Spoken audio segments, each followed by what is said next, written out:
Bueno, tengan ustedes muy buenas noches, estimados participantes. Eh, Nuevamente estamos con este ciclo de seminarios que está organizado por lo que es la Cámara de Diputados, en representación de lo que es nuestra diputada Celia Rivero. También agradecer la participación de quienes nos auspician, como es el Rotary Club Sopocachi, agradecerle de manera muy formal y también a lo que es la consultora de formación en educación y gestión pública, ¿no? Entonces, vamos a dar inicio a lo que es este curso taller denominado asistencia familiar y guarda de los hijos, ¿no? Para lo cual también hemos visto la pertinencia de poder invitar a personalidades quienes también nos acompañan el día de hoy y nos permiten poder llevar adelante lo que es este curso taller, al cual me voy a permitir poder realizar la presentación. Entonces, voy a presentar primeramente a lo que es nuestro expositor, que se encuentra ya en sala, que es al doctor Carlos Alberto Laguna Calancha, titulado de la Universidad Mayor de San Andrés, de la Universidad Mayor de San Andrés, donde obtuvo el grado de lo que es licenciatura en Economía y en Derecho. También cuenta con una maestría en Derecho de la Escuela Militar de Ingeniería. Asimismo, también cuenta con la maestría en Derecho de Familia y Violencia Familiar, diplomado en Gobernabilidad y Administración de Justicia y diplomado en Teoría Constitucional y Constitución Política del Estado Plurinacional de Bolivia de la Escuela Militar de Ingeniería, diplomado en Democracia, Sistema Político y Negociación de posgrado del CIDES-UMSA, cursa un doctorado en Derecho Constitucional. Ocupó diferentes cargos a la administración pública, como la de director jurídico de la CINSA y consultor del Banco Interamericano de Desarrollo.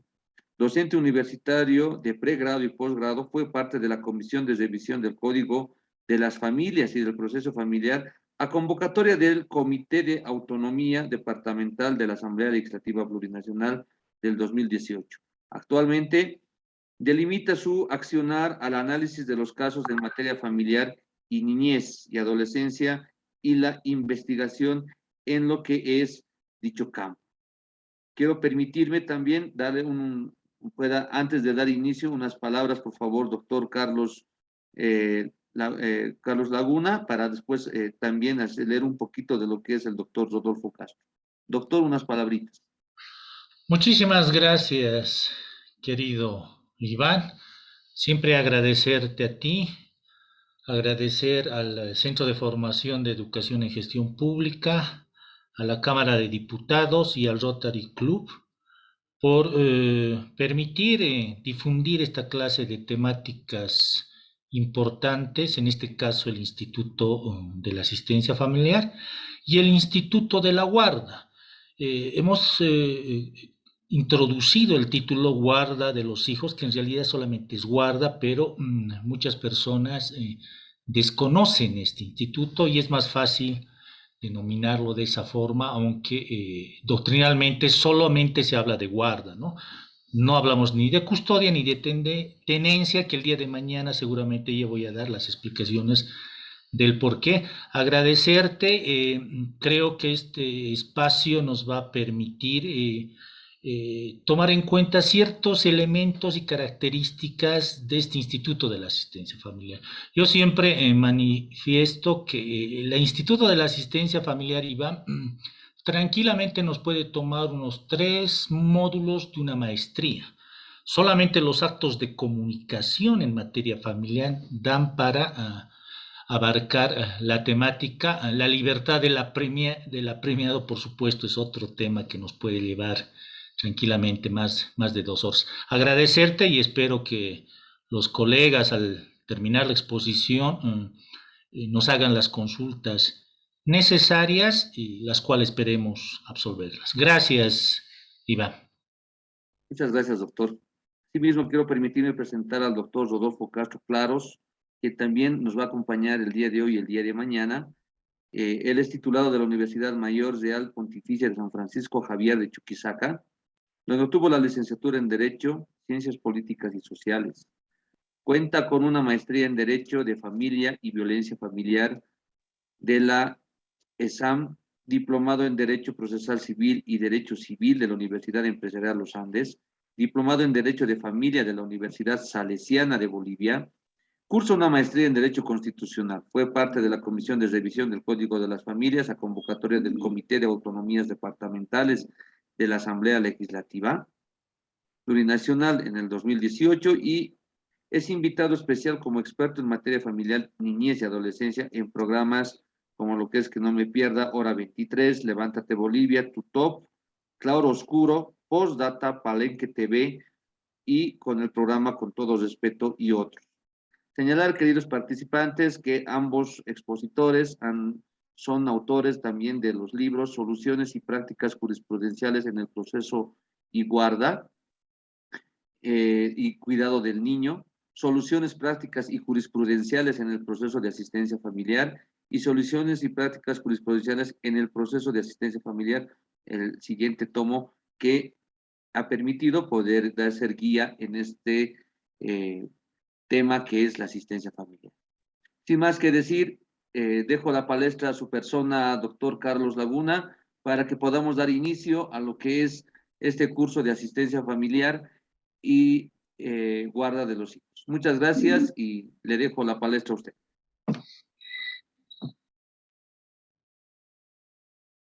Muchísimas gracias, Iván. Por supuesto que este instituto del derecho de familia es un instituto muy, muy importante. Más allá de eso, ya les había comentado que la temática de la asistencia familiar tranquilamente nos puede llevar unos 3 a 4 módulos de una maestría en derecho de familia. Por supuesto que todas las características, todos los elementos que incumben a este instituto no lo vamos a poder desarrollar en 2 horas, 1 hora y media.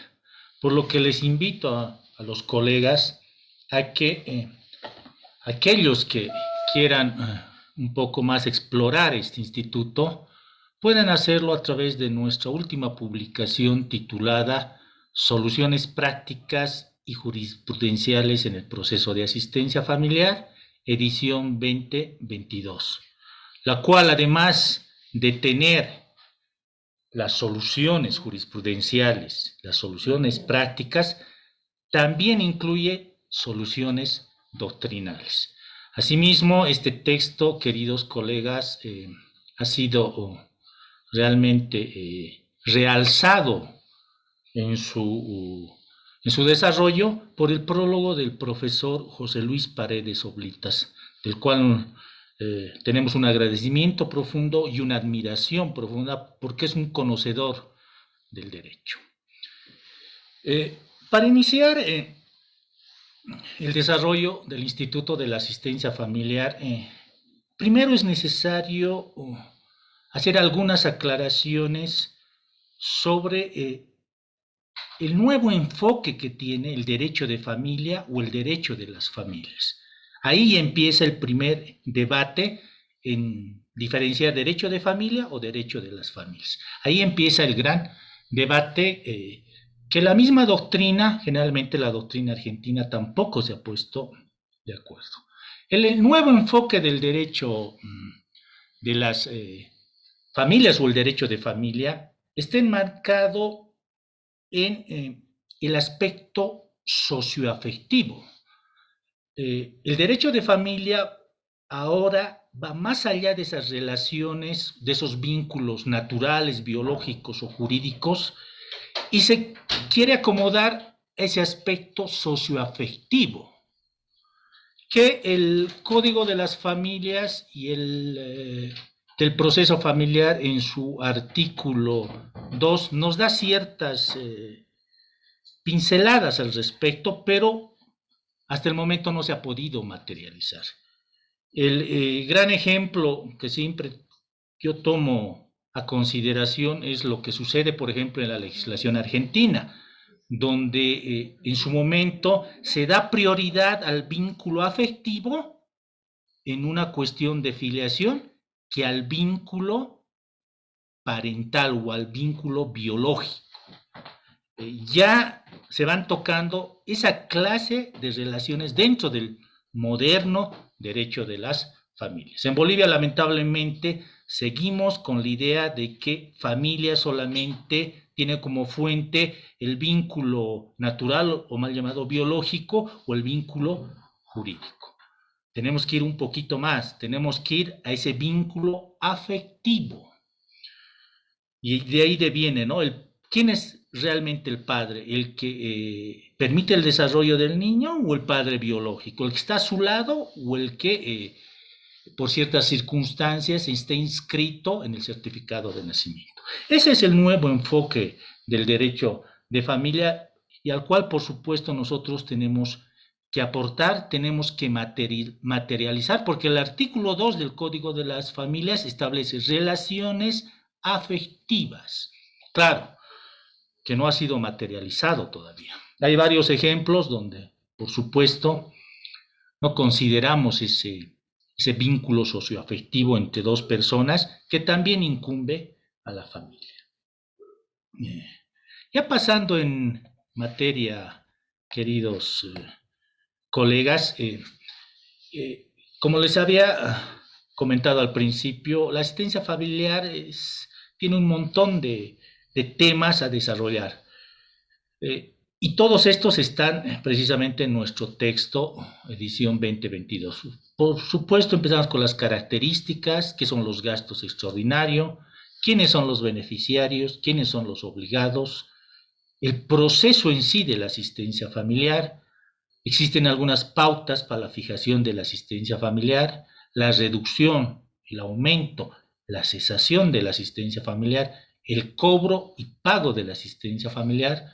Como les había mencionado, los actos de comunicación, solamente en esta parte nos podemos quedar más de 2 horas, incidentes, excepciones y recursos, el apremio y la libertad del obligado, la acción de libertad producto del proceso de asistencia familiar, el rol del juez público en materia familiar, el cual tiene que ser más humano, el cual no tiene que exigir formalismos. Lamentablemente, seguimos con la idea de que el derecho de familia es parte del derecho civil. El derecho de familia es autónomo desde el 1972, por lo menos aquí en Bolivia. En la Argentina existe un Código Civil Comercial de la Nación Argentina, donde en un capítulo establecen las cuestiones en materia de derecho de familia. Pero ahí tenemos a los mejores doctrinarios argentinos que no son civilistas, que tienen la especialidad del derecho de familia. Lo propio debemos hacer acá en el país. La asistencia familiar como medida de protección. A través de la promulgación de la Ley 348 y de la Ley 1173, también los jueces, primeramente el representante del Ministerio Público en una primera etapa y después el juez en materia penal, tienen esa competencia de fijar una asistencia familiar. Y de ahí deviene que la asistencia familiar puede ser una asistencia familiar propiamente dicha y una asistencia familiar como medida de protección. Hay dos diferentes características en cuanto a la asistencia familiar. Todos estos temas están incluidos en el texto que les acabo de mencionar de referencia y al cual seguramente ustedes pueden ahondar en el estudio.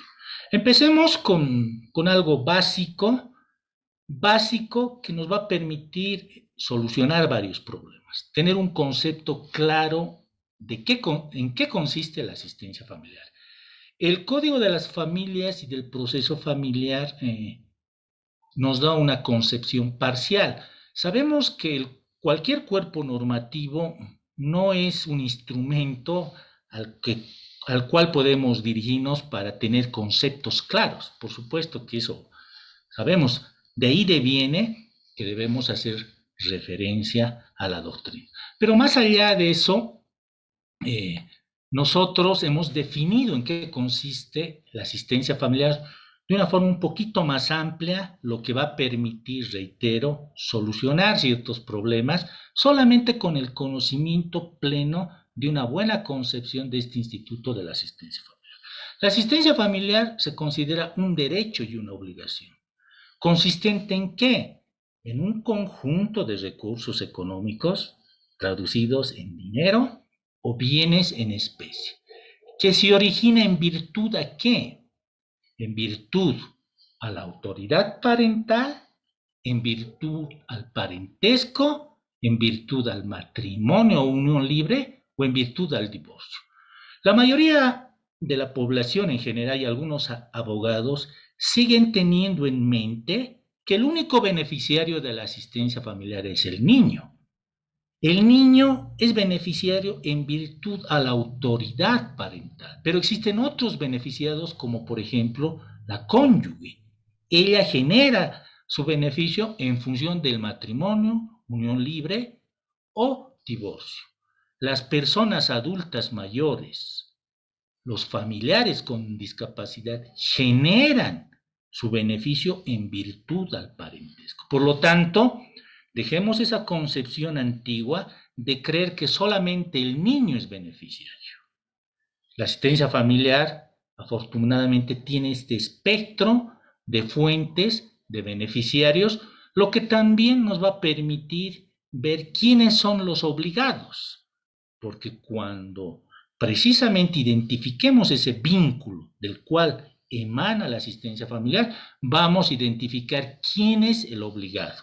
En virtud de la autoridad parental, por supuesto, el obligado es el progenitor. Y de ahí empezamos la orden de prelación. La asistencia familiar se origina en virtud de estas tres relaciones jurídicas familiares, definida proporcionalmente en función a las necesidades del beneficiario y a los recursos económicos y posibilidades del obligado. La norma, el Código de las Familias y del Proceso Familiar nos habla de necesidades del beneficiario y nos habla de recursos económicos, nos habla de ingresos. Lamentablemente utilizo una terminología que no está estandarizada. Nos habla de capacidad económica. La sentencia constitucional 140/2018 habla de capacidad económica y nos habla de posibilidades. Si ustedes hacen un análisis de la norma, al momento de fijar, el legislador nos dice recursos económicos y posibilidades, presente y futuro. El artículo 125 del Código de las Familias y del Proceso Familiar solo habla de recursos económicos, deja a un lado las posibilidades, porque se supone que el juez en una primera instancia ya ha valorado esas posibilidades. Eso también es producto de una interpretación un poco ambigua que hace el legislador. ¿Destinada a qué está la asistencia familiar? A la alimentación, a la salud, a la vivienda, a la educación, a la recreación. Eso es lo que establece el Código de las Familias y del Proceso Familiar. La sentencia constitucional hito 140, quebrado 2018 S2, incluye a otro componente como es la seguridad social. Y este componente se ve fortalecido por el propio Código de las Familias y del Proceso Familiar. ¿Qué nos dice este cuerpo normativo? Habla del subsidio familiar, que el beneficiario también tiene derecho al subsidio familiar. Y el subsidio familiar es parte de la seguridad social de corto plazo. En otras palabras, se refieren a las asignaciones familiares, subsidios de lactancia, de prenatalidad, etcétera, etcétera. Por lo tanto, todo eso incluye la asistencia familiar. ¿Por qué es importante tener claro estos aspectos? Porque seguramente sus clientes en algún momento, una vez fijada la asistencia familiar, van a recurrir ante ustedes, van a solicitar, bueno, ya mi hijo está estudiando en un colegio particular, por lo tanto, necesito un incremento o aumento de la asistencia familiar. Y ahí deviene el cuestionante, pero si la asistencia familiar incluye a la educación, ¿por qué estamos pidiendo un incremento? Por ejemplo, con esa clase de definiciones ya hemos solucionado varios problemas. Un aspecto al cual siempre me gusta referirme y también es producto de la especialización en materia de derecho de familia, niñez y adolescencia, es que lamentablemente autoridades judiciales e incluso miembros del Tribunal Constitucional utilizan una terminología errónea no solamente para este instituto de la asistencia familiar.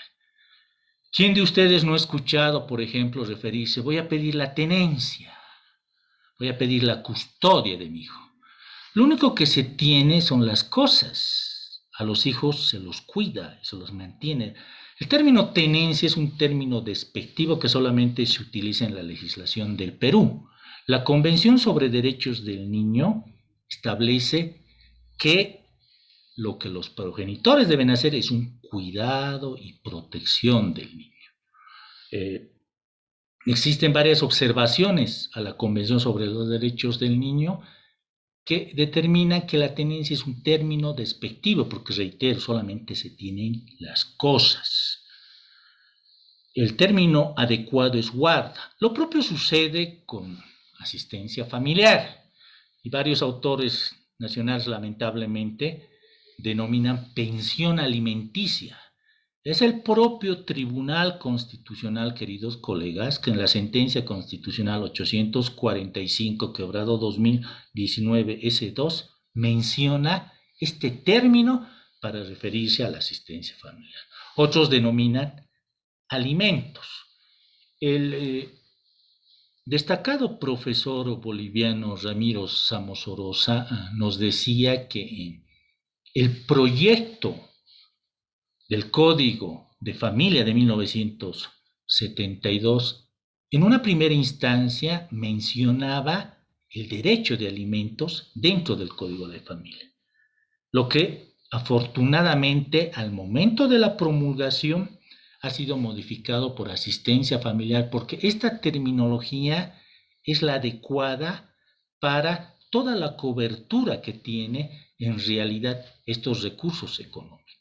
Es la propia doctrina argentina, por ejemplo, el profesor Gabriel Bedrosian, Eduardo Zambriz y la profesora Marisa Herrera, que nos dicen que la terminología no es la adecuada, porque el derecho de alimentos comprende más allá de los alimentos, comprende vivienda, comprende educación, comprende salud, etcétera, etcétera. Por lo tanto, utilicemos la terminología correcta, que es asistencia familiar. Ya les he dicho que al igual que existen fuentes, por ejemplo, para definir la familia, también existe una fuente de donde surge la asistencia familiar. Por favor, voy a pedir que su micrófono pueda apagar.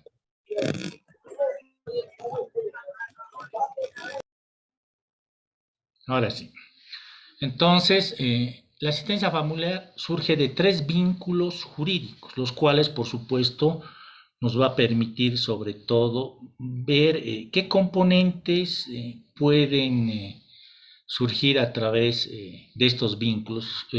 Surge de la autoridad parental, lo comúnmente conocido por toda la sociedad, es decir, donde el hijo es el beneficiario y el padre es el obligado. Surge del parentesco. El Código de las Familias y el proceso familiar establece a las personas adultas mayores, a las personas con discapacidad.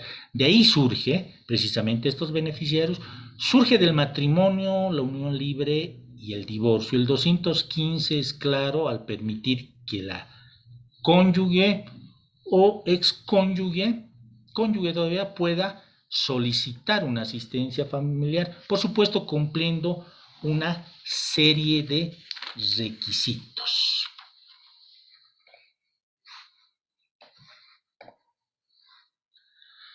Otro tema importante al cual debemos también considerar es cuál es la amplitud de la asistencia familiar. Y por supuesto, que esta respuesta ha ido evolucionando a través de los años. Al principio, doctrinalmente y obviamente en la legislación del momento, se entendía que la asistencia familiar era una asistencia familiar o era un conjunto de recursos necesarios, lo que también se denominaba una asistencia familiar natural, que comprendía, digamos, lo mínimo. Y de ahí que deviene este concepto inicial o esta denominación inicial de alimentos o de derecho de alimentos, porque obviamente comprendía lo mínimo. Con esta concepción se ha ido al otro extremo, es decir, a la concepción un poquito civil, a la concepción que la doctrina llama, sobre todo la doctrina del Perú llama congrua, es decir, a la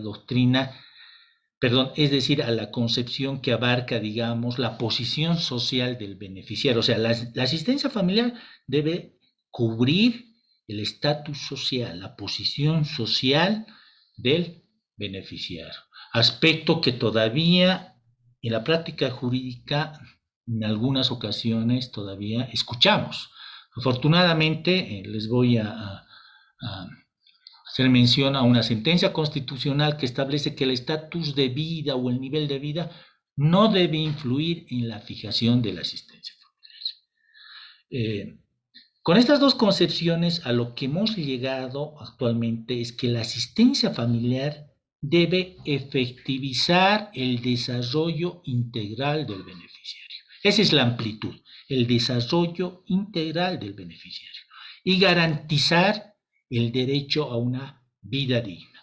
Eso establece el precedente constitucional incluido en la sentencia constitucional 2229 quebrado 2017 S2.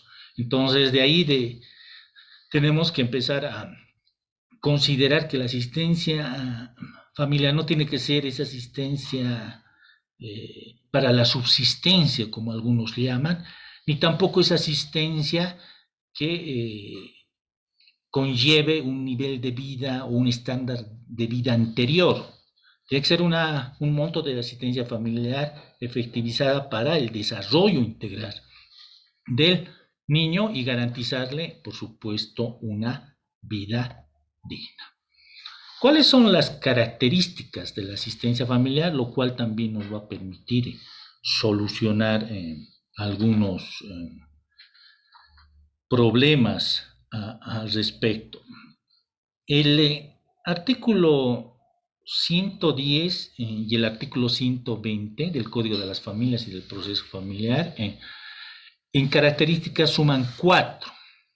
Por supuesto que haciendo un estudio un poquito más minucioso encontramos en realidad más características de la asistencia familiar. Por ejemplo, la asistencia familiar es vitalicia. ¿Vitalicia para quién? ¿Para el niño? No, por supuesto que no. Es vitalicia para las personas adultas mayores, para las personas con discapacidad, previo cumplimiento, por supuesto, de una serie de requisitos. La asistencia familiar también es recíproca. El que recibe hoy puede otorgar mañana asistencia familiar y eso sucede, por supuesto, en la relación de hijos y padres o padres e hijos. Es proporcional porque, por supuesto, tiene que ser fijada en función a las necesidades, recursos económicos y posibilidades de obligado. Es divisible y mancomunada. Esto se da en los casos donde los obligados son los hijos, los cuales, al fijar un monto, tienen que dividir la cuota correspondiente. Es, por supuesto, intransferible, es incompensable la asistencia familiar, eso está en el 110 del Código de las Familias y del Proceso Familiar, y es imprescriptible. Eso nos dice el Código de las Familias, y ahí deviene la sentencia 506 quebrado 2016, si no me equivoco, que nos dice que por supuesto existe un cierto plazo para activar el cobro de la asistencia familiar. Entonces, esta imprescriptibilidad tiene ese límite en cuanto, no del derecho, ¿no? En cuanto a la acción de reclamo de la asistencia familiar.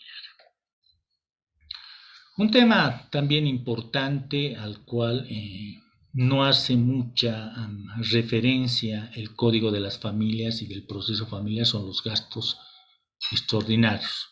La asistencia familiar tiene como parámetro estos componentes que son parte de la asistencia familiar, que son componentes periódicos, habituales, pero también existen casos que no están previstos por ninguno de los, en este caso, ni beneficiarios ni obligados, a los cuales la ley y la doctrina llama gastos extraordinarios. Estos gastos extraordinarios surgen de necesidades emergentes, imperativas, ineludibles. No pueden ser generalizados, por eso es que hay un tratamiento especial ante la autoridad judicial. Lo que para mí puede ser un gasto extraordinario, para otra persona puede ser ordinario. Por lo tanto, el análisis de los mismos va a depender del criterio que tenga la autoridad judicial. No existe apremio, pero existen otras formas de ejecución, como por ejemplo algunas medidas cautelares, como el embargo, etcétera, etcétera. Para su materialización en primera instancia se requiere el consentimiento del otro progenitor. Si no fuese así, será la autoridad judicial la que analice si el monto solicitado, que es un complemento a la asistencia familiar, tiene las características de gastos extraordinarios. Los ejemplos más comunes que se utilizan, por ejemplo, son los tratamientos dentales, ya que ningún seguro, por lo menos los básicos, no otorgan estos servicios o tratamientos. La ortodoncia es un gasto extraordinario, la compra de lentes es un gasto extraordinario. El profesor Enrique Barsi Rospigliosi, en su tratado de Derecho de Familia, nos da idea de otros gastos extraordinarios, como por ejemplo los funerarios por sepelio del beneficiario, los gastos de mudanza, la provisión de libros de estudio y litis expensas, etcétera, etcétera. Por lo tanto, dependerá de cada caso y del análisis y el criterio que tenga la autoridad judicial al respecto para calificar los gastos extraordinarios. Es importante referirnos a los beneficiarios de la asistencia familiar. Reitero, la idea clásica es que el único beneficiario en esa concepción de la asistencia familiar sean las personas menores de edad, las cuales son beneficiario por la relación existente entre obligado y beneficiario que se materializa a través de la filiación. Para que un hijo menor de edad sea beneficiario, por supuesto, debe demostrar la filiación correspondiente, sea esta una filiación como fuente natural o jurídica a través de la adopción. Pero lo que debe valer para el reclamo o para que sea beneficiario es la filiación que se materializa en el certificado de nacimiento como documento prueba de esa relación jurídica. Los hijos mayores de edad hasta los 25 años también son beneficiarios. La asistencia familiar, en virtud a la autoridad parental, tiene como regla a las personas menores de edad y tiene como excepción a las personas que cumplan los 25 años. ¿Por qué tiene como excepción? Porque no nos olvidemos que al cumplir la mayoría de edad, también los hijos dejan de tener ese vínculo que se denomina derecho y deber, y los padres no tienen la autoridad parental. Por lo tanto, al ser personas menores, uno creería que no tienen ningún beneficio. El Estado boliviano, y eso ha sido reconocido a través del Tribunal Constitucional Plurinacional, ve que la persona menor a 25 años ve que esta tiene la característica no de minoría de edad, sino de minoría de capacidad económica. Y por eso es que protege, en el sentido de que se le permite una formación académica, técnica y de oficio. Es importante referirnos a que las personas mayores de edad de los 25 años deben cumplir con esa formación profesional. Y para eso no deben tener lo que la doctrina y es el propio Tribunal Constitucional ha denominado, no deben tener culpa grave. ¿Qué significa esto? Que todos los recursos que los progenitores otorguen a una persona mayor a los 25 años debe ser para su profesionalización. Debe ser para exclusivamente su formación, ya sea técnica, profesional o algún otro oficio.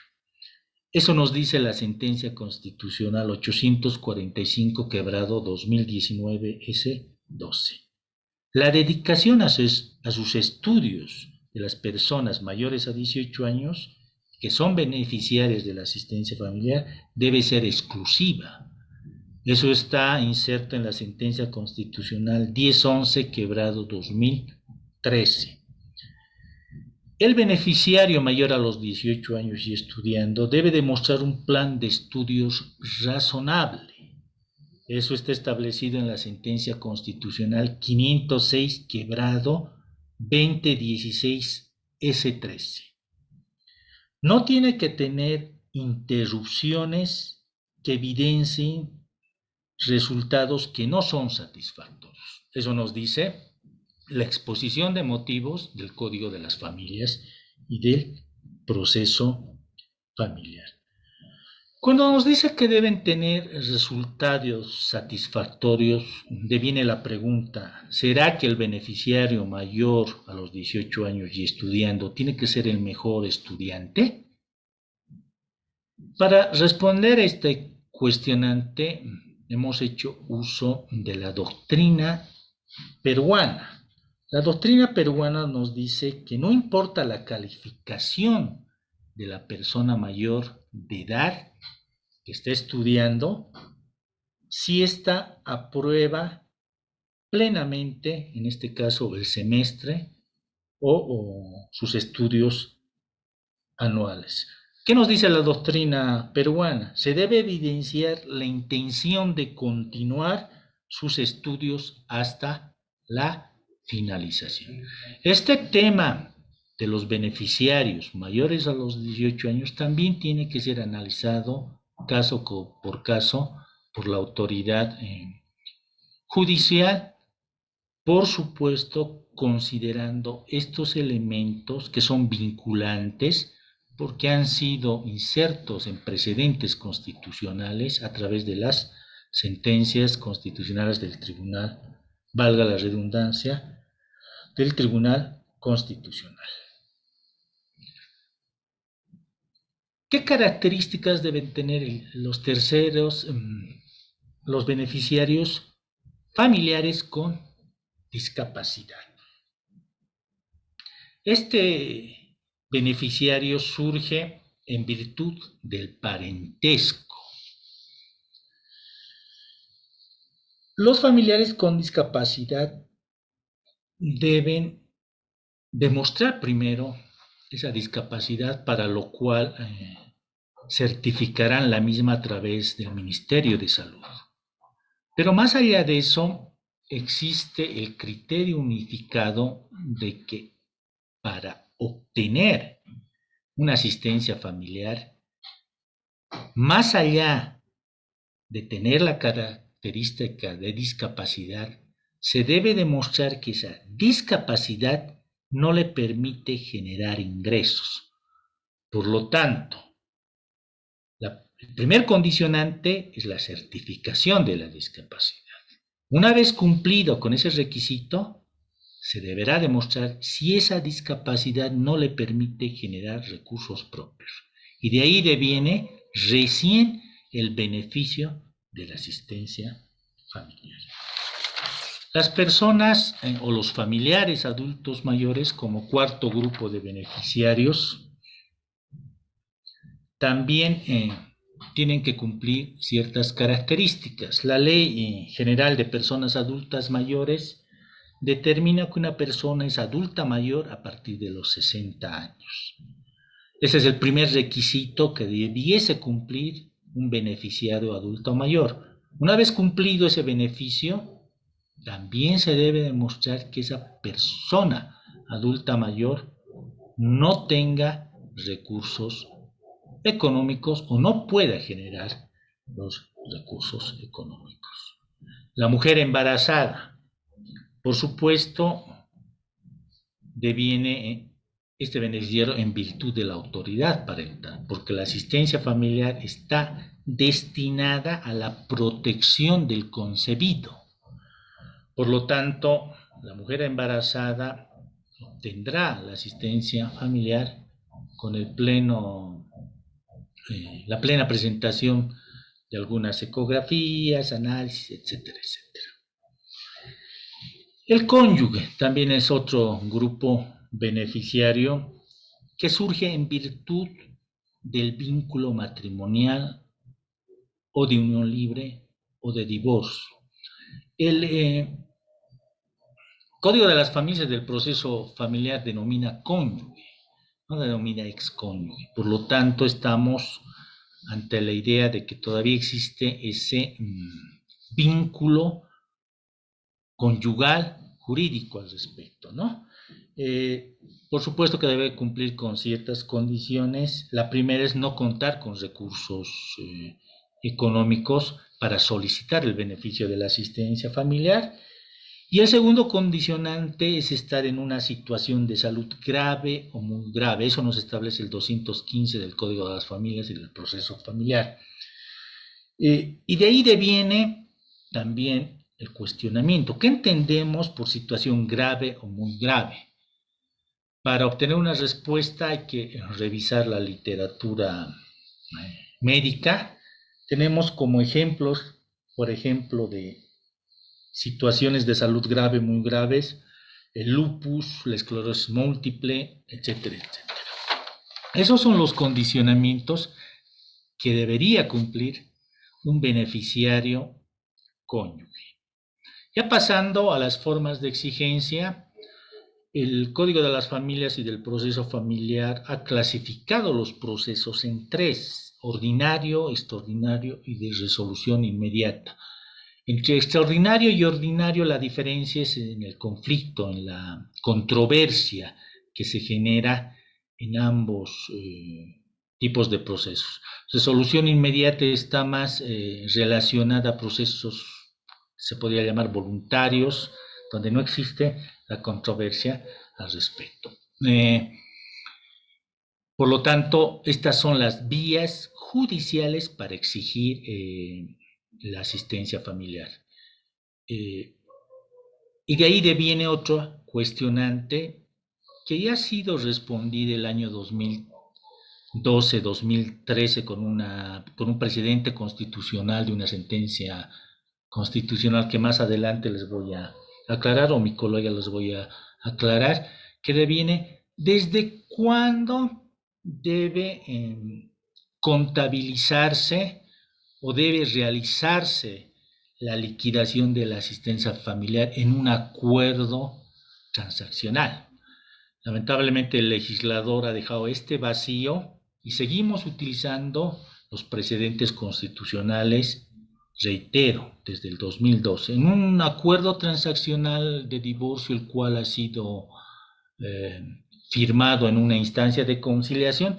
Por supuesto que la asistencia familiar debe ser calculada desde la fecha de suscripción del acuerdo transaccional y no como generalmente algunos colegas, algunas autoridades judiciales creen que desde la notificación con la demanda de homologación de asistencia familiar.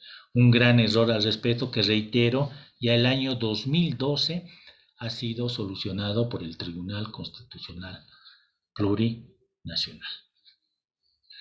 El cálculo de la asistencia familiar, y aquí existe un montón de precedentes constitucionales, pero el Código de las Familias y del proceso familiar nos habla de dos parámetros: la necesidad del beneficiario, los recursos económicos y posibilidades del obligado. ¿Qué entendemos por necesidad? Es todo aquello que precisa pues el beneficiario, les reitero, no solamente para subsistir, no solamente para tener su mismo nivel de vida, su mismo nivel social, sino para su desarrollo integral. Esa es la necesidad que debe considerar la autoridad judicial y el propio beneficiario. El legislador nacional hace una presunción de la necesidad del beneficiario y le incluye en el Código de las Familias y del proceso familiar al establecer que la asistencia familiar no puede tener un valor, en este caso absoluto, menor al 20% del salario mínimo nacional. Entonces, el legislador ya presume las necesidades del beneficiario y en esa presunción establece un tope mínimo de asistencia familiar, que en la actualidad es 450 bolivianos. Más adelante, reitero, mi colega va a hacer mención a varias sentencias. Existe una sentencia constitucional que nos dice que el solo crecimiento biológico del beneficiario presume el incremento de sus necesidades. Este precedente constitucional, queridos colegas, debemos utilizar al momento de solicitar un aumento de la asistencia familiar. Un niño de 8 años, por supuesto que no va a tener las mismas necesidades que un adolescente de 15. Y en muchos casos nos llenamos de facturas, nos llenamos de certificaciones, y esta sentencia constitucional ya permite a la autoridad judicial, que por supuesto es parte de la lógica, que el crecimiento biológico no necesita prueba alguna, porque ya hay una presunción al respecto. Sobre los recursos económicos y con esto termino la parte de necesidad. También la sentencia Ito, que es la sentencia constitucional 140, quebrado 2018 S12, también nos dice que las necesidades deben ser racionales, no deben ser suntuosas. Y esto precisamente va con la amplitud de la asistencia familiar, que, reitero, debe contemplar todo lo necesario para el desarrollo integral. En cuanto a los recursos económicos y posibilidades, no son otras cosas que los medios económicos existentes o posibles. Y de ahí deviene el gran debate que para la fijación inicial el legislador habla de recursos económicos y posibilidades, presente y futuro. Pero ya para una reducción, para un aumento, solamente el 123, si no me equivoco, del Código de las Familias solo habla de recursos económicos. De un lado las posibilidades, porque se supone que esas posibilidades en una primera instancia, en una primera fijación, ya han sido valoradas por la autoridad judicial. ¿Qué más incluye los recursos económicos? Son todos los ingresos, son las utilidades, son los ingresos no solamente periódicos u ordinarios, son extraordinarios, los ingresos esporádicos, los rendimientos de carácter mobiliario e inmobiliario. Eso es lo que la doctrina ha desarrollado en cuanto a los recursos económicos. La importancia de la asistencia familiar como instituto del derecho de familia va un poquito más allá de solamente determinar un monto económico destinado a ese desarrollo integral de una persona menor de edad, de una persona generalmente menor de edad y perteneciente a un grupo vulnerable. Va más allá. En esa lógica que se tiene, ese es el fin de la asistencia familiar, o esa es la importancia de la asistencia familiar. Pero en la práctica jurídica la asistencia familiar también tiene relevancia porque de por medio están recursos económicos del obligado. Pero tiene más relevancia porque su incumplimiento permite la restricción de la libertad del obligado. De ahí la importancia de la asistencia familiar. Y es precisamente el apremio corporal el cual materializa el incumplimiento de esa obligación. Yo les invito cordialmente a ver el capítulo correspondiente a nuestro texto de apremio y libertad del obligado, cual seguramente van a poder encontrar un sinfín de precedentes constitucionales que se tornan importantes, reitero, porque de por medio está el derecho a la libertad del obligado. A manera de ejemplo, queridos colegas, voy a hacer mención a algunos precedentes constitucionales. Por supuesto, nosotros hemos desarrollado un capítulo entero que solamente en su primera parte habla de las características que debe tener el apremio y después de algunas cuestiones para la ejecución del apremio. Y terminamos con cuestiones de la libertad del apremiado, donde también desarrollamos algunas características o algunos precedentes de acciones de libertad relacionadas con la asistencia familiar. Por ejemplo, la sentencia constitucional 042 quebrado 2018 S3 y la sentencia constitucional 957 quebrado 2015 S3 nos responde al siguiente cuestionamiento. ¿Puede apremiarse al obligado persona adulta mayor? ¿Qué nos responde el Tribunal Constitucional? Por supuesto que sí. La característica de adulta mayor no soslaya la obligación que esta persona tiene, reitero, sobre un beneficiario generalmente persona menor de edad. Pero más allá de esto, ¿qué nos establece estas sentencias constitucionales? Nos dice que el solo hecho de que una persona sea adulta mayor no la soslaya de su obligación. Pero ¿qué debe hacer la autoridad judicial? Y ahí debe ponderar derechos, debe ponderar esa restricción a la libertad, debe ponderar con el derecho de salud de la persona adulta mayor y debe ponderar con el derecho a la vida del adulto mayor. Por lo tanto, el solo mencionar que un obligado es adulto mayor y no va a ser factible el cumplimiento de sus obligaciones no amerita que no tenga esa responsabilidad. La autoridad judicial debe ponderar la salud del adulto mayor, la vida del adulto mayor y en ese marco de ponderación definir si corresponde o no corresponde una restricción, por ejemplo, a la libertad. ¿Puede apremiarse al obligado cuando éste ha incumplido con el pago de gastos extraordinarios?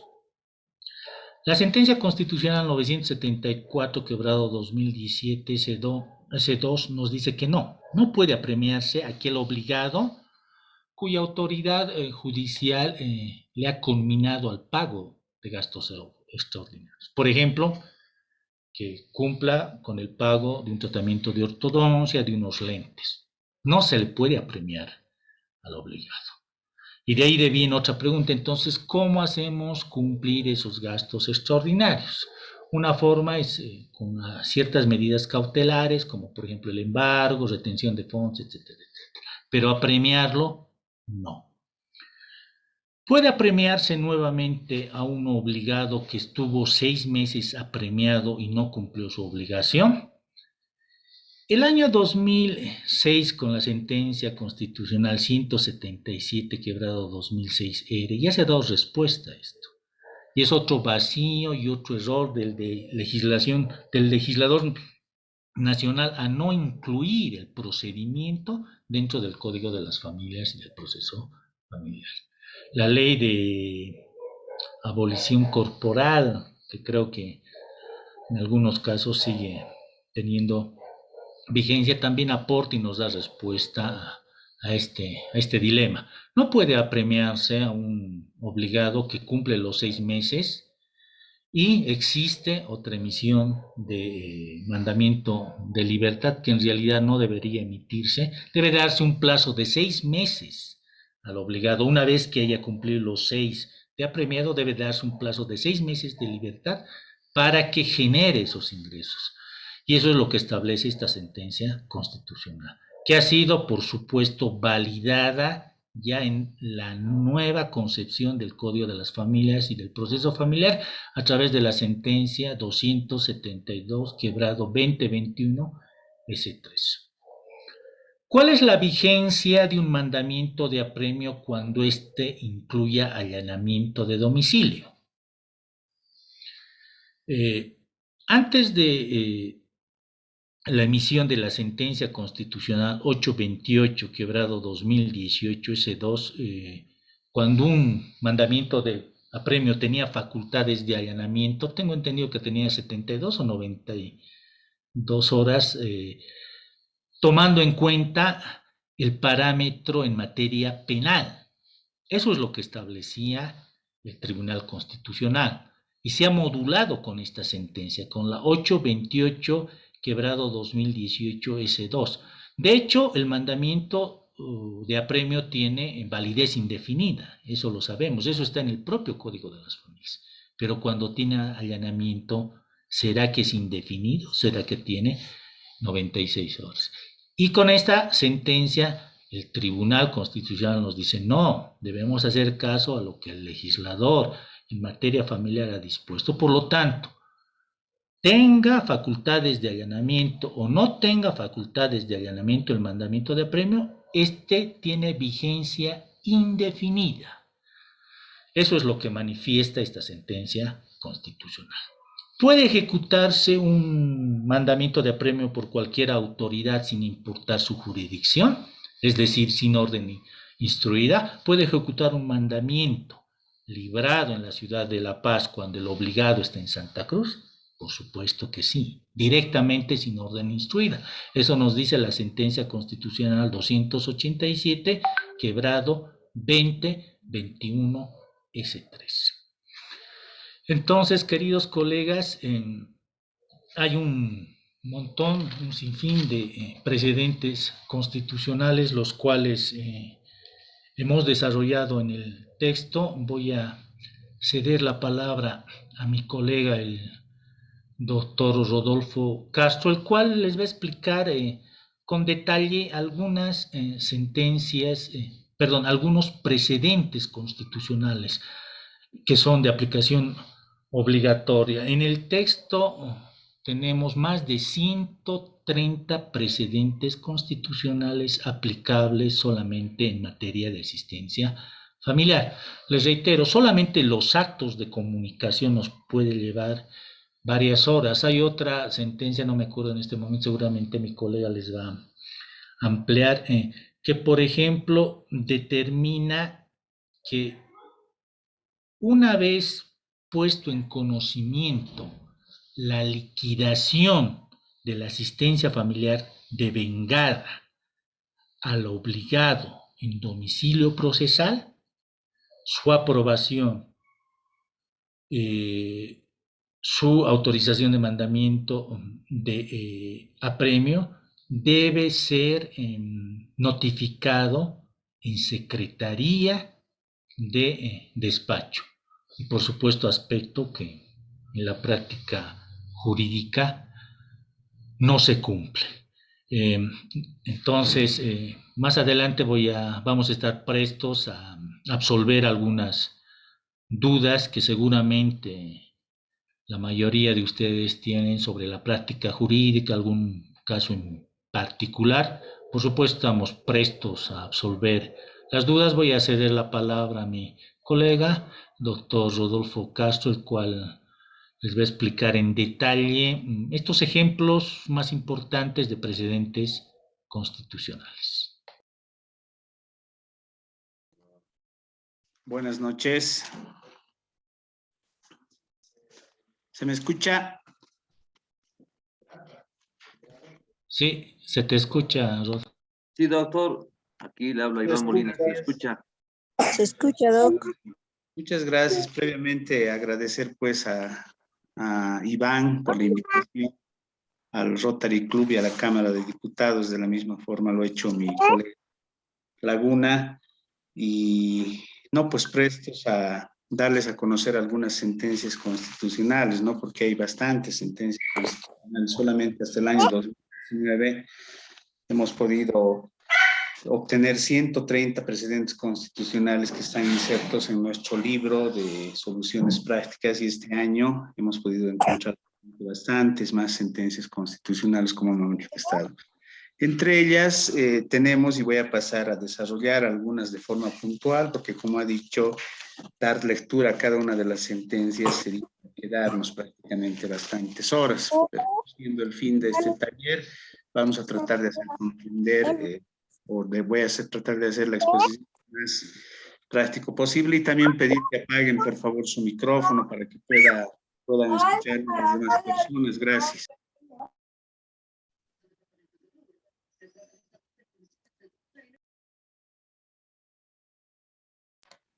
Bueno, ahora sí, parece que ya está. Bueno, vamos a comenzar con el precedente constitucional, la sentencia constitucional 140, quebrado 2018-S3, el cual hace referencia a que la asistencia familiar no es un medio. Por favor, la señora Carmen Bayón, ¿puede apagar su micrófono, por favor?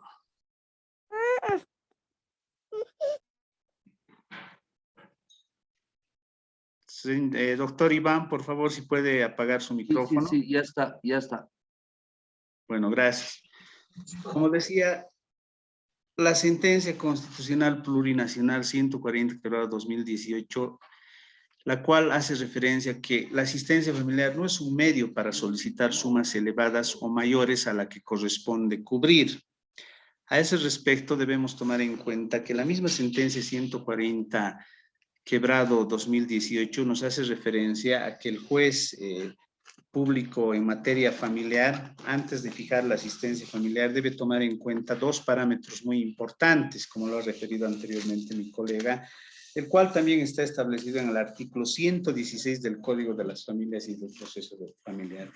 Esos parámetros importantes son, por ejemplo, la necesidad económica del beneficiario, que debe tomar en cuenta o valorar primero la autoridad judicial, para posteriormente pasar a la capacidad económica del obligado. Es decir, en base a esos dos parámetros instituidos en el artículo 116 y la sentencia constitucional 140/2018, la autoridad jurisdiccional deberá valorar y fijar el monto adecuado, no debiendo fijar sumas elevadas o mayores a las que corresponde cubrir, ¿no? Compréndase a este respecto que se debe demostrar, es necesario demostrar la necesidad económica, es decir, cuánto necesita el beneficiario para posteriormente pasar a la capacidad, cuánto puede o cuánto gana el obligado en este caso, y finalmente fijar una asistencia familiar acorde a las necesidades. Por otra parte, la sentencia constitucional plurinacional 1203/2019-C1 hace referencia a que el crecimiento biológico del beneficiario presume el incremento de sus necesidades, nos dice, ¿no? Respecto a este a este punto, muchos sabemos que el mismo artículo 116 del Código de las Familias establece que la asistencia familiar no debe ser menor al 20% del salario mínimo nacional, actualmente que equivale a la suma de bolivianos 450 bolivianos. En ese sentido, ¿qué es lo que sucede? Cuando una persona beneficiaria solicita el pago de la asistencia familiar y no tiene la posibilidad de demostrar la capacidad económica del obligado y no tiene la posibilidad de demostrar la necesidad de la beneficiaria, entonces, ¿qué generalmente hace la autoridad jurisdiccional? Jurisdiccional debe remitirse a lo establecido al artículo 116, es decir, al no haberse demostrado la capacidad, suelen fijar el 20% del salario mínimo nacional. Esta sentencia constitucional nos trata de expandir más allá, es decir, hace que la autoridad jurisdiccional deba utilizar su sana crítica, y en ese sentido, no siendo necesario demostrar la necesidad económica mediante facturas y tampoco la capacidad, sino mediante la sana crítica y la edad, y en función a la edad del niño, la juez tranquilamente puede fijar un monto mayor a los 450 bolivianos, ¿no? Esa sentencia constitucional hace referencia a ese aspecto primordialmente, que no siempre es necesario demostrar la necesidad ni la capacidad, sino que la autoridad jurisdiccional debe tomar en cuenta el crecimiento biológico del beneficiario, tomando en cuenta que es obvio y evidente que mientras más años vaya cumpliendo el beneficiario, sus necesidades se van a ir incrementando, por lo que el pretexto de no tener una fuente de trabajo no sería un óbice para fijar, digamos, el monto del 20% del salario mínimo nacional.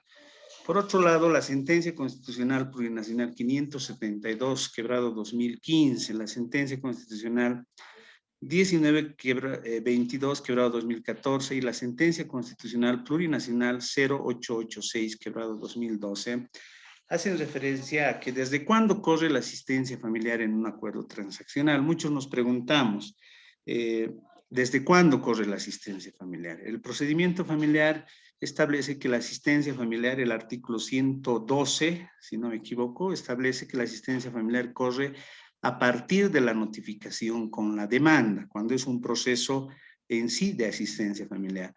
Pero ¿qué pasa cuando suscribimos un acuerdo transaccional? Estas tres sentencias a las que hago referencia mencionan que la asistencia familiar corre a partir de la suscripción del acuerdo transaccional. Es más, la sentencia constitucional 0886, quebrado 2012, inclusive hace referencia a que un acuerdo de asistencia familiar a favor de la madre en el periodo prenatal también es válido para el niño una vez nacido. Es decir, que desde el año 2012, mediante la sentencia constitucional plurinacional 0886, este problema ya ha sido resuelto. Es una conjetura que hasta el día de hoy se viene manejando. Es decir, muchas autoridades jurisdiccionales, por ejemplo, cuando una persona demanda la homologación de un acuerdo transaccional, lo que hacen es aplicar lo establecido en el nuevo Código de las Familias, Ley 603, específicamente en su artículo 448, el cual establece que la homologación de un acuerdo transaccional se realiza mediante un proceso de resolución inmediata. ¿Qué significa eso? Cuando una persona o una persona solicita la homologación de un acuerdo transaccional con el nuevo Código de las Familias y el proceso familiar, ese acuerdo transaccional debe haber sido suscrito, dice, ante un conciliador ciudadano, un notario de fe pública, dice, o ante cualquier autoridad, ya sea la Defensoría de la Niñez, pero una autoridad pública que pueda refrendar que ese acuerdo ha sido suscrito entre partes. Consecuentemente, si ese acuerdo transaccional es suscrito mediante un notario, mediante un conciliador o ante la Defensoría de la Niñez y Adolescencia, tranquilamente la parte solicitante puede solicitar la homologación de ese acuerdo y inmediatamente la autoridad competente puede dictar una resolución, porque es un proceso de resolución inmediata. Tendría que dictar una resolución. Pero en la práctica resulta que pese a que un acuerdo transaccional sea reconocido ante notario de fe pública o ante una defensoría de la niñez y adolescencia, y este acuerdo es de una data anterior, resulta que las autoridades competentes incumplen esta determinación y corren en traslado la solicitud de homologación de acuerdo transaccional, lo que provoca que la parte contraria se oponga a la asistencia familiar, desnaturalizando en sí lo que establece lo que es un proceso de resolución inmediata. Entonces, en palabras, en conclusión, estas tres sentencias pueden ser utilizadas para solicitar la homologación del acuerdo transaccional. Consecuentemente, vamos a pasar a hacer mención a la sentencia constitucional plurinacional 140/2018-S3, el cual establece que las necesidades son básicas, no suntuosas, racionales. Este aspecto nos lleva a establecer nuevamente y tomar en cuenta que el juez, la autoridad jurisdiccional, para fijar la asistencia familiar, como ya había manifestado, debe tomar en cuenta obligatoriamente los aspectos o los dos parámetros, la necesidad económica y la capacidad del obligado. En base a estos dos elementos o presupuestos que son necesarios para fijar una asistencia familiar, se puede establecer, es decir, en base a la necesidad y la capacidad, la autoridad jurisdiccional no puede fijar un monto elevado de dinero. ¿Qué sucede en la práctica? Lo que sucede es que cuando, pongamos un ejemplo, un funcionario público que mensualmente percibe la suma de 15,000 bolivianos, ¿no? De forma mensual. ¿Qué hace la mamá que tiene un beneficiario de 6 meses, por ejemplo? ¿No? Muchos pensamos que al ser obligación de ambos padres, al recibir el obligado la suma de 15,000 bolivianos, la mamá o el beneficiario tiene la posibilidad de recibir una asistencia familiar de la suma de 7,500 bolivianos, ¿no? Aspecto totalmente erróneo, reitero, porque el juez tiene que valorar las necesidades. Un niño de 8 meses, por ejemplo, es imposible pues, que pueda subsistir con 7,500 bolivianos, ¿no es cierto? Estaría desnaturalizando en sí el fin de la asistencia familiar y convirtiéndolo en otro aspecto, es decir, en algo que pueda ser utilizado como un negocio, etcétera, etcétera. Entonces, valga la redundancia, para fijar la asistencia familiar y para que los montos no sean suntuosos, tiene que existir y tiene que valorarse sí o sí la necesidad del beneficiario y pasar a la capacidad del obligado. Y en base a la necesidad, fijar una asistencia racional.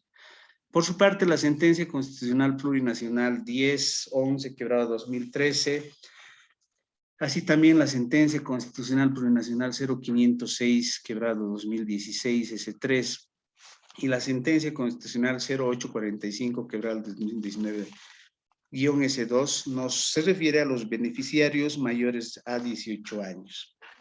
El Código de las Familias y del Proceso Familiar, en su artículo 109 o 116, permítame un segundito, establece que 109, parágrafo 2, la asistencia familiar se otorga hasta cumplida la mayoría de edad y podrá extenderse hasta que el o el beneficiario cumpla los 25 años a fin de procurar su formación técnica o profesional o el aprendizaje de un arte u oficio, siempre y cuando la dedicación a su formación evidencie resultados efectivos. Esta sentencia constitucional o estas tres sentencias constitucionales hacen referencia a cuáles son los requisitos que debe cumplir una persona beneficiaria mayor de 18 años. Claramente el parágrafo 2 del artículo 109 nos establece que se puede extender hasta los 25 años, dice, siempre y cuando a fin de procurar su formación técnico profesional o el aprendizaje de un arte o oficio, siempre y cuando la dedicación a su formación evidencie resultados efectivos. Estas sentencias, estas tres sentencias constitucionales a las que he hecho mención, amplían este artículo y manifiestan que los hijos deben acreditar que el objeto de asistencia está enfocado exclusivamente a su profesionalización, dice. Para ello, estos deben acreditar no solamente un rendimiento académico regular y estable, sino demostrar su predisposición de realmente someterse al periodo de profesionalización.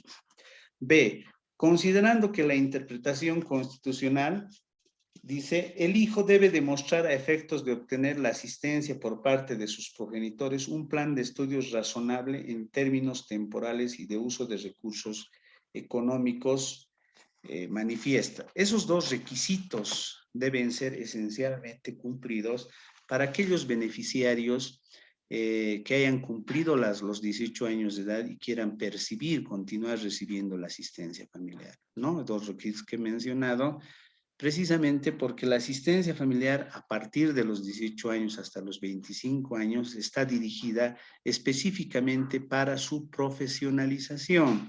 En la práctica, ¿qué resulta? En la práctica hay personas o beneficiarios que han cumplido la mayoría de edad y a los 19, 20 recién están pretendiendo ingresar a la universidad, lo cual es incorrecto porque prácticamente vulnera lo establecido en estas 3 sentencias constitucionales. O en otros casos, por ejemplo, para continuar percibiendo la asistencia familiar, los beneficiarios actualmente se inscriben, por ejemplo, a un instituto, cosa que puedan presentar como prueba documental a la autoridad competente y demostrar que están cursando un oficio, etcétera, etcétera. Pero su objeto principal en la realidad de los hechos es que no estudian, pero siguen percibiendo la asistencia familiar, lo cual afecta al obligado, considerando que la asistencia está dirigida para la profesionalización de los beneficiarios mayores de 18 años.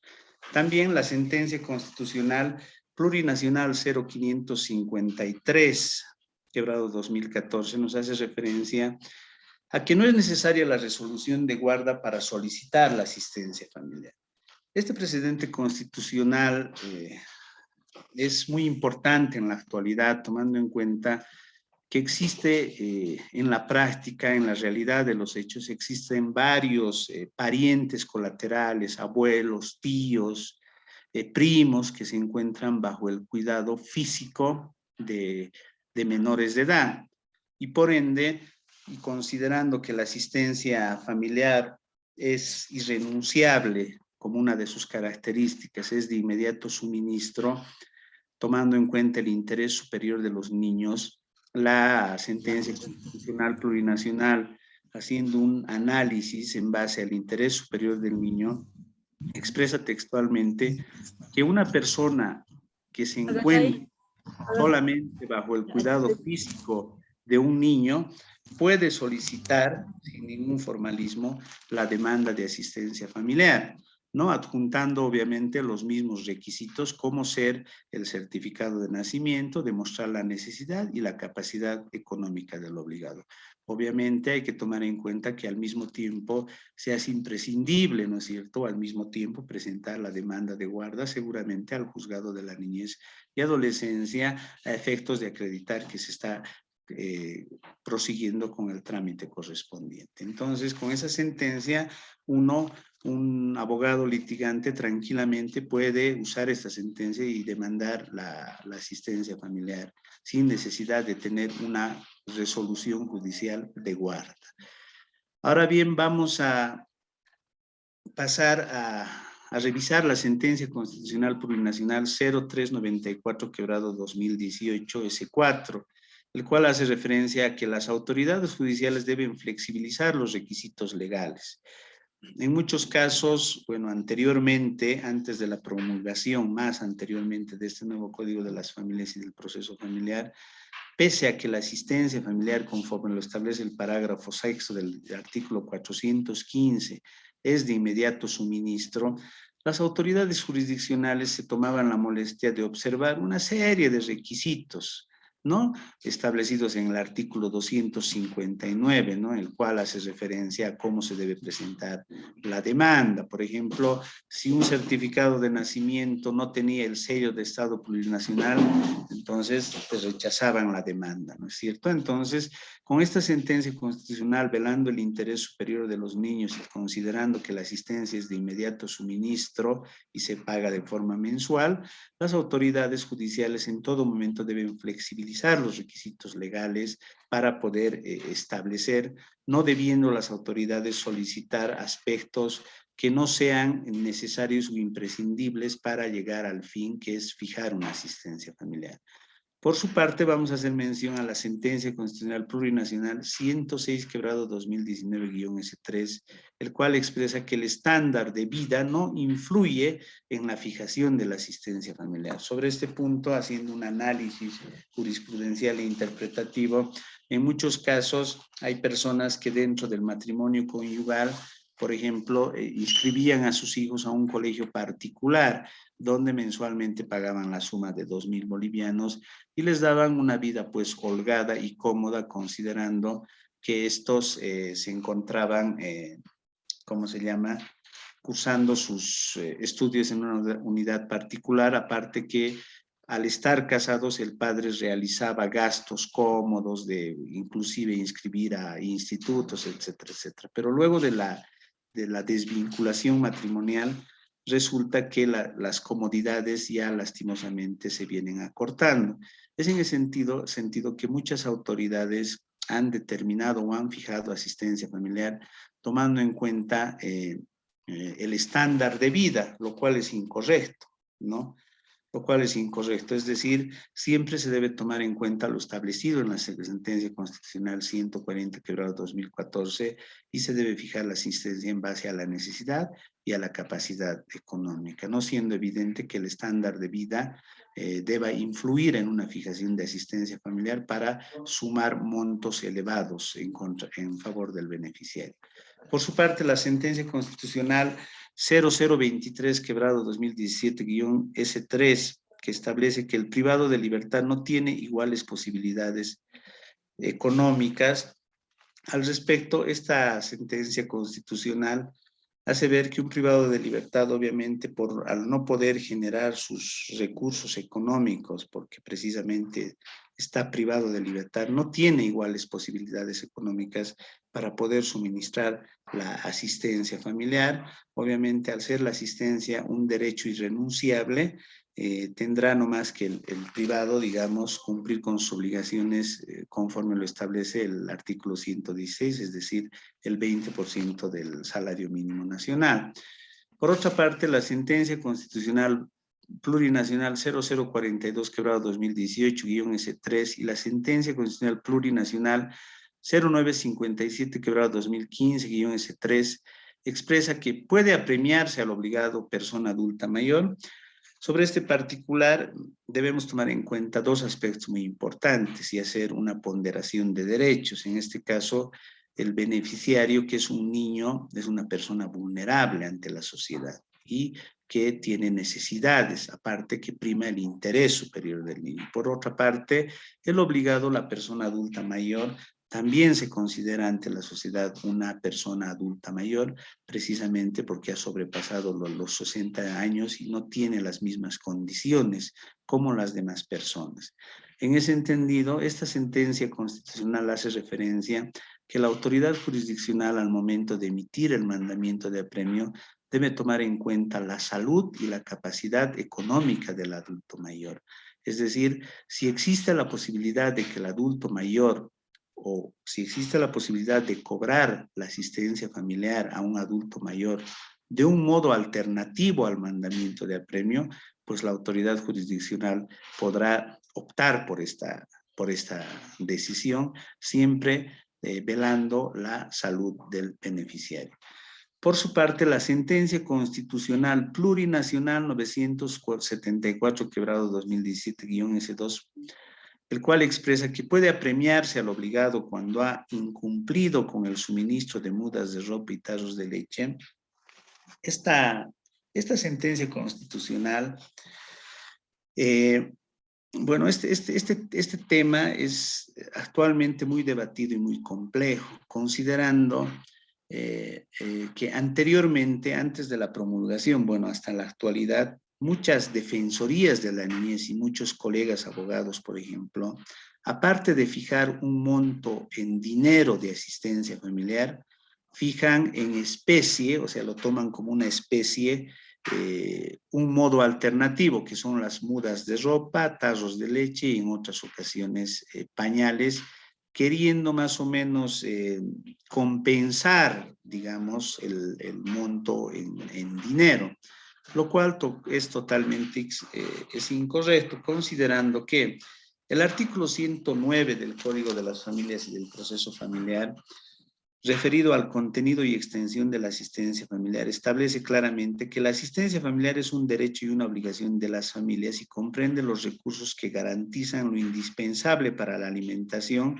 salud, educación, vivienda, recreación y vestimenta, ¿no? Si revisamos este artículo, la asistencia familiar cubre todos esos ítems que están dentro, por ejemplo, las mudas de ropa está dentro de las vestimentas, el tarro de leche está dentro de la alimentación. Entonces, bajo ese aspecto, es pues absurdo que aparte de la asistencia familiar establecida en el artículo 109, que cubre todos los ítems que les he manifestado, se fije por cuerda separada mudas de ropa y tarros de leche, ¿no es cierto? A esos tarros de mudas de ropa, tarros de leche, pañales, más al contrario lo podemos denominar como un afecto paterno, ¿no? Es decir, es un cariño del progenitor quien no está obligado de ninguna forma a poder suministrar, porque es un afecto paterno. Considerando, reitero, que el artículo 109 cubre pues las mudas de ropa, los tarros de leche, etc. Por tanto, esta sentencia constitucional 974 hace ver que no es correcto emitir o no es viable emitir un mandamiento de apremio por mudas de ropa y tarros de leche, ¿no? Porque tampoco se considera un modo alternativo a la asistencia familiar, sino se considera o se debe considerar como un afecto paterno. Por su parte, la sentencia constitucional plurinacional, bueno, ya hemos terminado, parece. La sentencia constitucional 0342 quebrado 2010, que hace mención a que puede ejecutarse un mandamiento de apremio por una persona particular. No muchos pensamos que el mandamiento de apremio debe ser ejecutado solamente por autoridad competente. Sin embargo,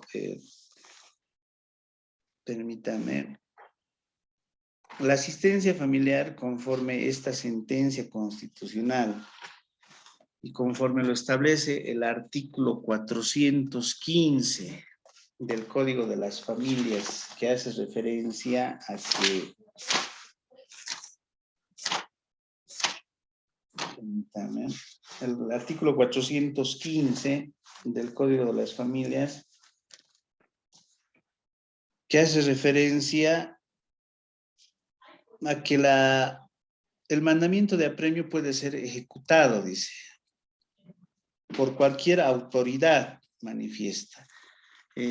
Esa manifestación de por cualquier autoridad la podemos tomar en la sentencia constitucional que una persona particular puede ejecutar el mandamiento de apremio porque se presupone que el que debería ser apremiado estaría, en este caso, siendo apremiado en flagrancia, es decir, una persona particular tranquilamente puede ejecutar este mandamiento de apremio para conducirlo donde corresponde, en este caso a la cárcel de San Pedro. Entonces, si revisen esta sentencia, habilita a cualquier persona particular a poder ejecutar el mandamiento de apremio por una persona particular y no siempre por un funcionario policial.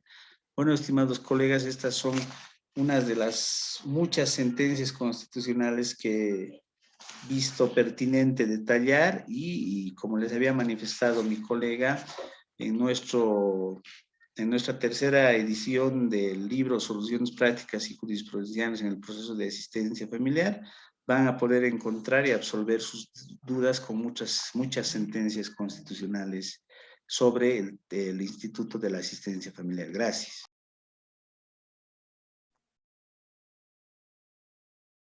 Muchas gracias, doctor. Bueno, agradecerle por su participación. También creo que está todavía el doctor Carlos Laguna. Entonces, tal vez podemos, creo que tenemos una preguntita en lo que es el chat. Tal vez podemos disolver esa preguntita, doctor.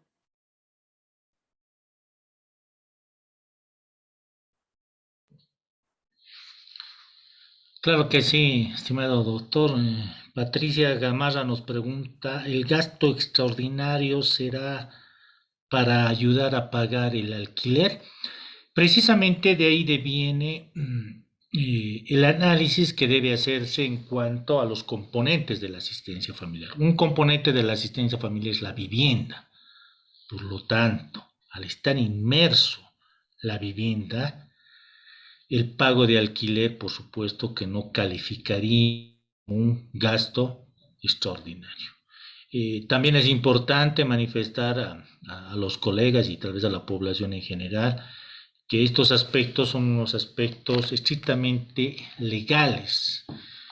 Por supuesto que una asistencia familiar en un sentido amplio y efectivo, por supuesto que no va a cubrir pues, todos los componentes, por supuesto que no, pero de una forma estrictamente legal, tal como lo establece el 109, al estar incluido la vivienda como asistencia familiar, el pago de alquiler no califica como gasto extraordinario.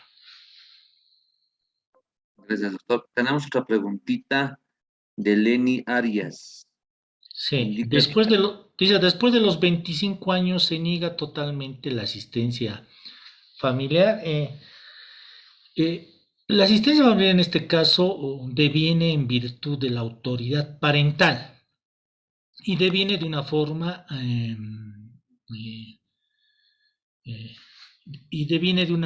extraordinaria, es decir, de una forma excepcional. Y esta excepcionalidad está establecida en el Código de las Familias y del Proceso Familiar, en el parágrafo 2 del artículo 109, que nos dice cumplidos los 25 años. Lo que no deviene de forma oficiosa es el cese de esa asistencia familiar. Por lo tanto, el obligado, una vez que el beneficiario haya cumplido los 25, tendrá que solicitar la cesación de la asistencia familiar. La cesación, reitero, no se le otorga de oficio. Hay que pedir a través de una resolución inmediata. Gracias, doctor. Tenemos otra de Nelly Kisbert. Dice, buenas tardes, la displasia del menor califica como gasto extraordinario al realizar su tratamiento.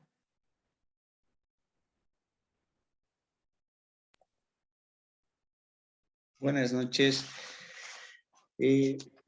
Para analizar si es gasto extraordinario o no es gasto extraordinario, debemos referirnos a lo que establece el artículo 118 del Código de las Familias, el cual establece que gasto extraordinario es cuando la o el beneficiario solicite el pago de gastos extraordinarios relacionados a necesidades emergentes, imperativas o ineludibles. Podrán ser pagados por la o el obligado en proporción a sus posibilidades por acuerdo de partes. La displasia, que es una dolencia común en muchos niños, siempre y cuando no sea cubierta por el seguro de salud o seguro universal de salud, por supuesto que desde un punto de vista amplio puede ser cubierto o puede ser tomado como un gasto extraordinario, ¿no es cierto? Asimismo, se debe tomar en cuenta que si es que la progenitora, digamos, o la displasia tiene dificultad mayor puede acudir a un médico particular, seguramente o a un pediatra particular, y será tomado en un caso excepcional como un gasto extraordinario, pero hay que considerar que está dentro del parámetro del artículo 109, es decir, dentro del ítem de la salud. Siempre y cuando no cubra el seguro, por ejemplo, sí se puede tomar como un gasto extraordinario, desde mi punto de vista. Respondiendo a otra consulta de la doctora Catalina Elsa Alvarado Ticona, la cual nos dice: doctor, buenas noches. ¿Se puede ejecutar un mandamiento de apremio, de aprehensión en días y horas extraordinarios en otro departamento, pese a que el mandamiento del juez no señale esa no señale esta facultad? Al respecto, hay que aclarar, ¿no? Estamos hablando de apremio en materia familiar y en materia laboral. Se habla de la apremio, no de la aprehensión.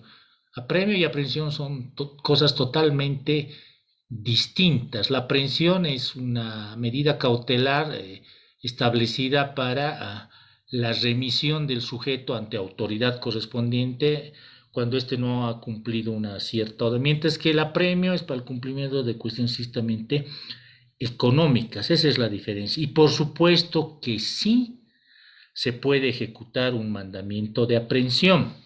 No necesitamos orden judicial para ejecutar el mandamiento de apremio en otra jurisdicción. Ese es el primer.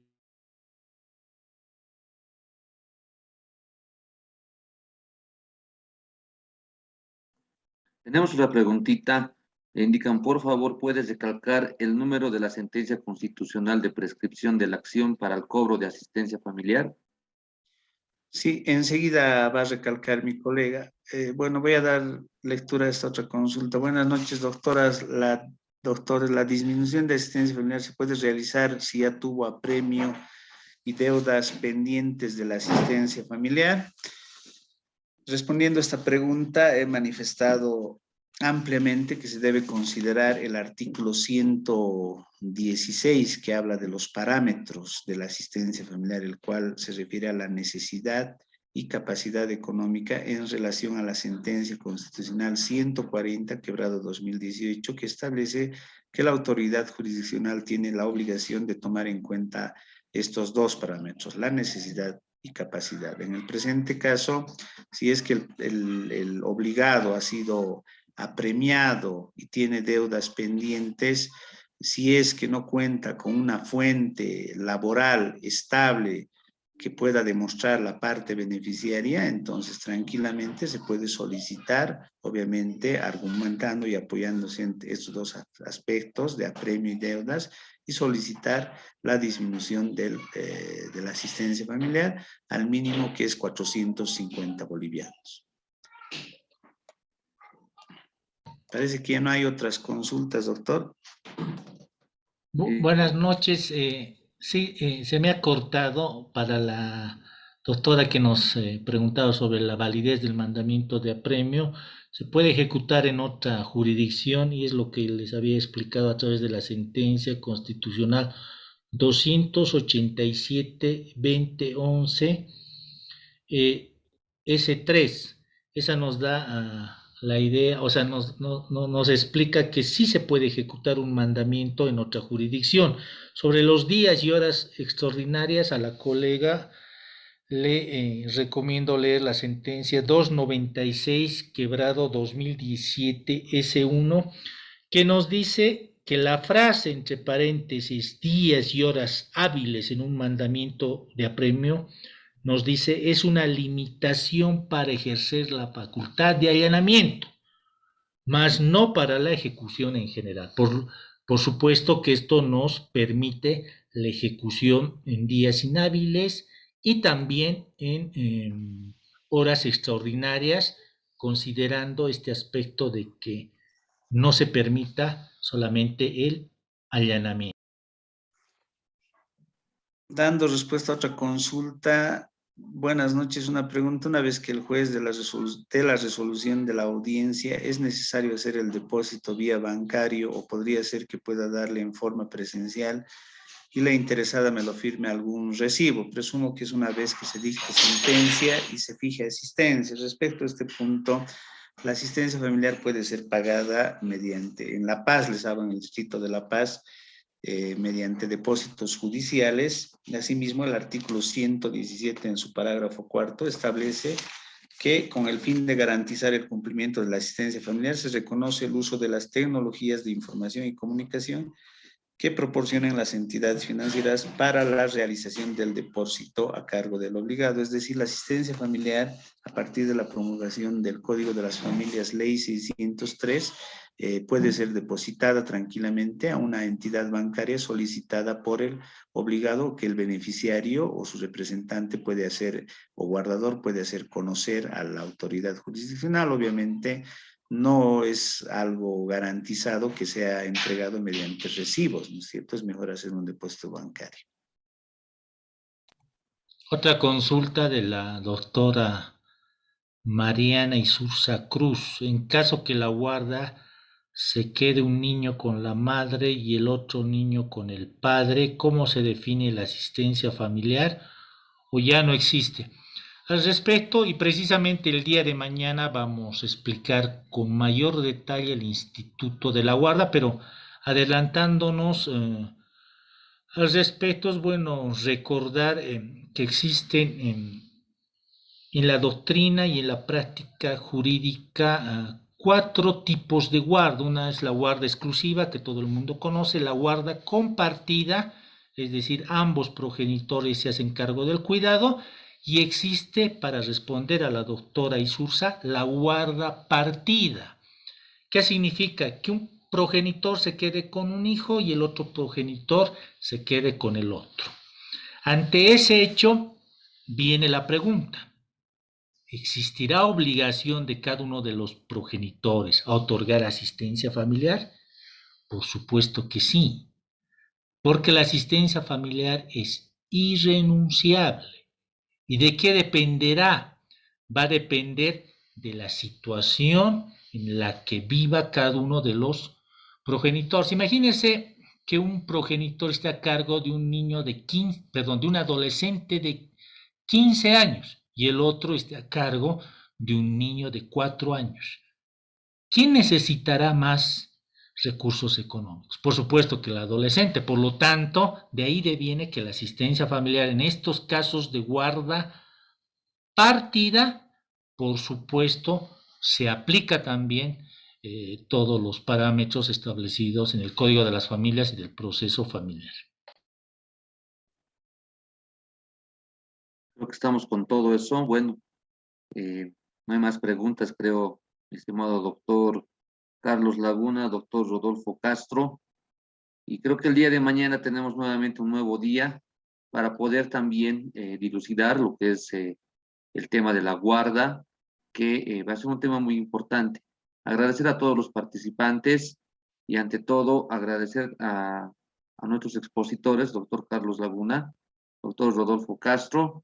Y antes de terminar, tal vez sobre este tema que es la asistencia familiar, ¿alguna recomendación, doctor Carlos, doctor Rodolfo?